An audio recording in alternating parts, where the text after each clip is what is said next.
The morning dew soaked my bare feet as I shuffled across the yard, coffee mug in one hand, feed bucket in the other. If that SUV is still there, I'm milking my cows through its windshield, I muttered, half awake, not really believing I'd need to follow through. But as I rounded the corner of my 120-year-old dairy barn, there it was, a gleaming silver BMW SUV, vanity plate reading Molly 1, parked dead center across both barn doors like it was valet parked at a country club, not a working farm that smelled of hay and manure. My 32 cows were bellowing inside, hooves stomping, udders swollen, their patience as thin as mine. I stood there, steam rising from my mug, staring at the audacity of it. This wasn't a mistake. This was war. Molly Hudson, self-crowned queen of the Cedar Valley HOA, had moved into her oversized McMansion 3 months ago, a stucco fortress with fake Mediterranean columns, right next to my family's century-old ranch. She'd been a thorn in my side ever since, sending passive-aggressive HOA letters. Yesterday's Jim complained that my unsightly cattle fence was devaluing neighborhood aesthetics. The day before, she slipped a glossy pamphlet under my truck's wiper. Progressive alternatives to antiquated farming practices. I chuckled then, but now with her BMW blocking my barn and my cows on the verge of mutiny, I wasn't laughing. This was no longer petty neighbor nonsense, it was a calculated siege. I stomped over to the SUV, hoping Molly was inside to face me. No luck. Locked tight. A sun hat on the dash, a half-melted latte in the cup holder. The nerve. I circled twice, confirming there was no way to maneuver my tractor without risking damage to her care or worse, my cows. Every minute the herd stayed trapped, the pressure built, literally and figuratively. I dialed Molly's number straight to voicemail. Her syrupy voice, dripping with fake charm, greeted me like she used at HOA meetings to mask her disdain for people like me. Next, I called the tow company. "Sorry, Jack," said Greg, the owner, before I could finish. "Can't tow from HOA property unless it's a documented hazard. That gravel's technically shared access." I growled. "She's got a 2-ton blockade on my barn, Greg. My cows are about to burst." He sighed. "Unless it's a fire lane or you've got a police report." I hung up. That's when Betsy, my lead cow, let out a low, judgmental bellow through the barn window, a kind that said she'd unleash chaos with or without an open door. I raised my hands in surrender. All right, I muttered, "we'll move the obstacle." The backup barn doors, rarely used, opened onto a steep, muddy hill at the rear of the property. Desperate times. I pulled on my boots, fired up the tractor, and hitched heavy-duty chains to the BMW's frame. The engine roared like it relished the mission.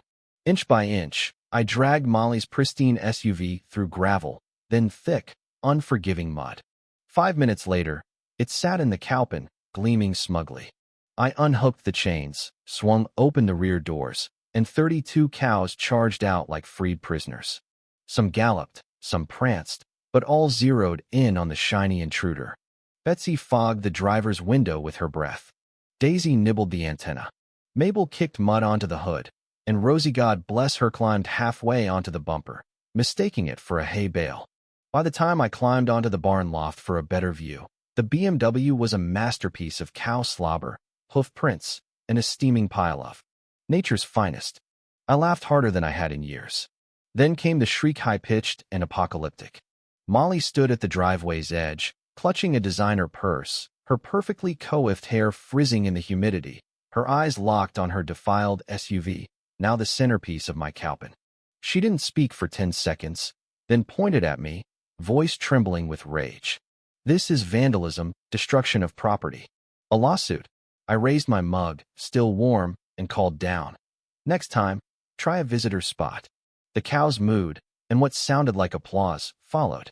Molly didn't slink away in shame like a rational person might. No, she stood there, flats caked in dung, dialing her phone with the hysteria of someone reporting a kidnapping.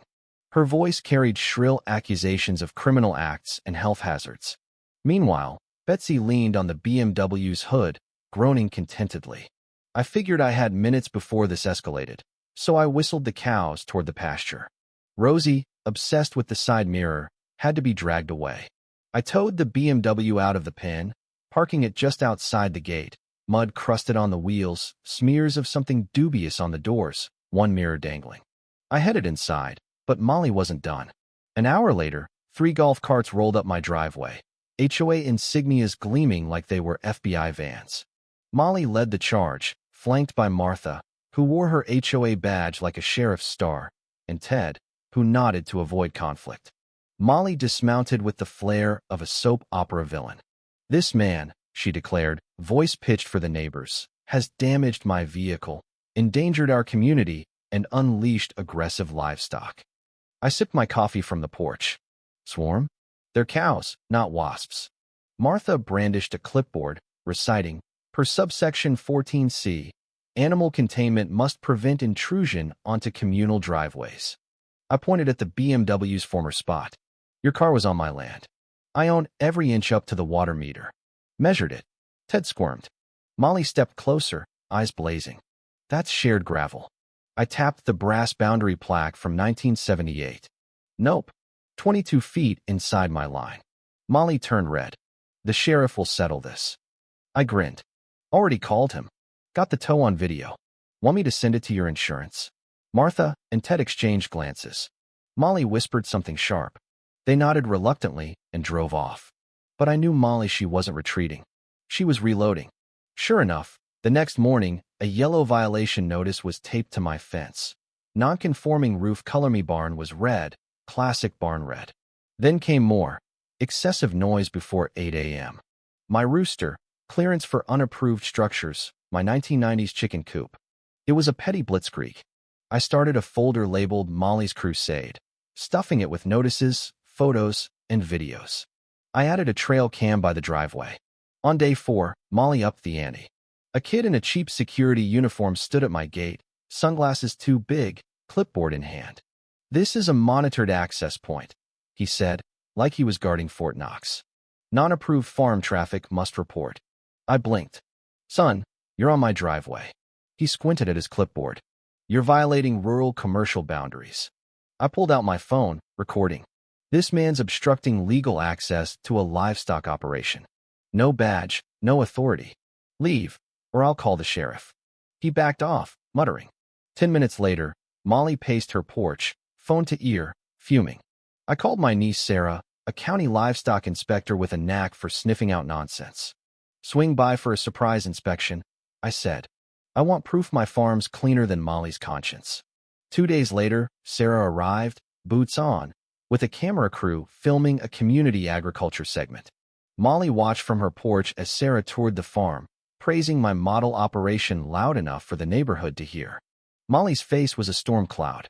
That night, I dug through my dad's old file box and found a 1963 deed map. Molly's driveway and fountain sat on my family's utility easement land. She didn't own it.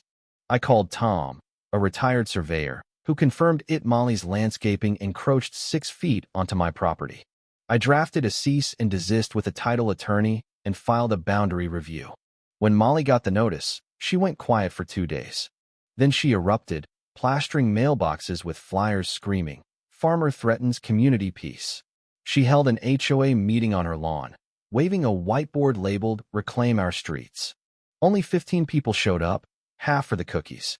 When Heron, the HOA vice president, asked if she'd permitted her driveway extension, Molly stammered. The crowd shifted.